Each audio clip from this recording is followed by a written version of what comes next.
All right, let's dive right into something that's probably blasting through your headphones right now, even if you don't know it. The secret history of 70s rock that's hiding in your playlists. No, seriously, think about it. That one song you've had on repeat all week, the beat, the guitar, that whole vibe. Ever just stop and wonder, where did this actually come from? Well, there's a hidden story there, and trust me, it goes way deeper than you think. And that story, it almost always leads back to this one wild decade.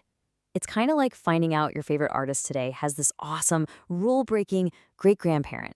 And that great-grandparent is the rock music of the 1970s. So, to really understand this musical family, we've got to look at the two main branches of the family tree that pretty much set the stage for everything. We're going to call them the core family sounds.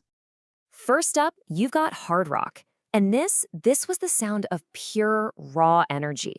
If 70s music were a team of superheroes, hard rock was definitely the heavy hitter, the one who just smashes through walls. So it was in its DNA? Well, you had these loud, fuzzy, distorted electric guitars, right? Then these really strong, driving drum beats that you could literally feel in your chest.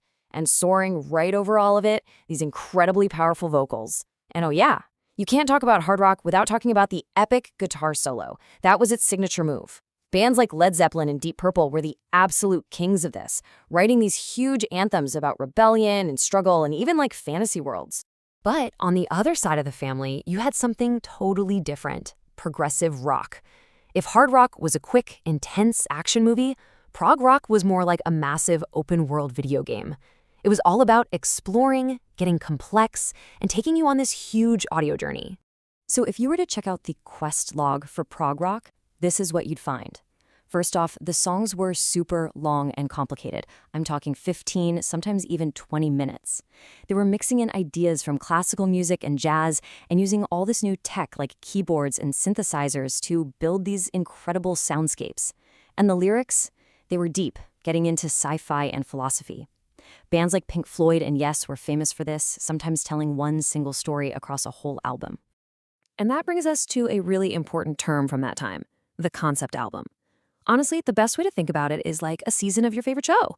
Each song is like an episode, and they're all connected to tell one big overarching story. You couldn't just hit shuffle. You had to listen from start to finish to get the whole picture. So you can really see the two sides of the coin here, right? Hard rock was all about power, while prog rock was focused on artistry.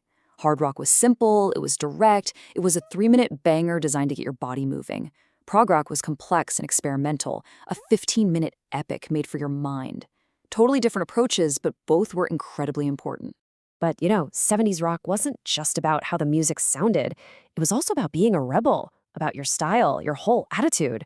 So now, let's talk about the real game changers, the ones who didn't just play music, they completely rewrote the rules. And first up in this category, meet glam rock. This whole genre was built on one big idea. Music isn't just for your ears, it's for your eyes too. It was all about the show. I mean, the look was everything. We're talking flashy, out-there costumes, tons of makeup, and huge theatrical stage productions. The music itself was actually really catchy, kind of poppy, but the performance was the whole point. Artists like the one and only David Bowie used their style to challenge what everyone thought about gender, and they turned a normal concert into this massive, unforgettable spectacle. Okay, so after all of that complexity and all those giant stage shows, something had to give. And it did. Punk rock crashed onto the scene. And honestly, the best way to think about it is like a musical rage quit. It was this raw, angry reaction to everything else going on. So the punk rock rulebook was pretty simple. Just tear up the old one. The songs were short, they were fast, they were simple. The energy was raw, just full of frustration. And it was all about that do-it-yourself or DIY attitude. You didn't have to be some kind of musical genius. You just needed a guitar, 3 chords, and something to scream about. Bands like the Ramones proved that raw emotional impact could be way more powerful than perfect technical skill.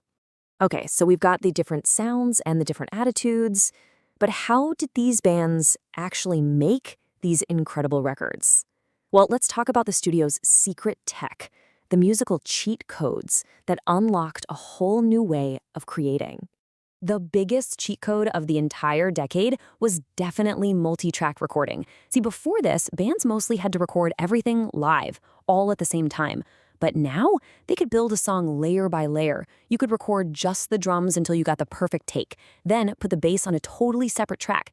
Then you could add like 3 or 4 different guitar parts. And finally, you'd record the vocals on top of it all. It just blew the doors open for creativity. And there were all these other sonic power-ups they could use too.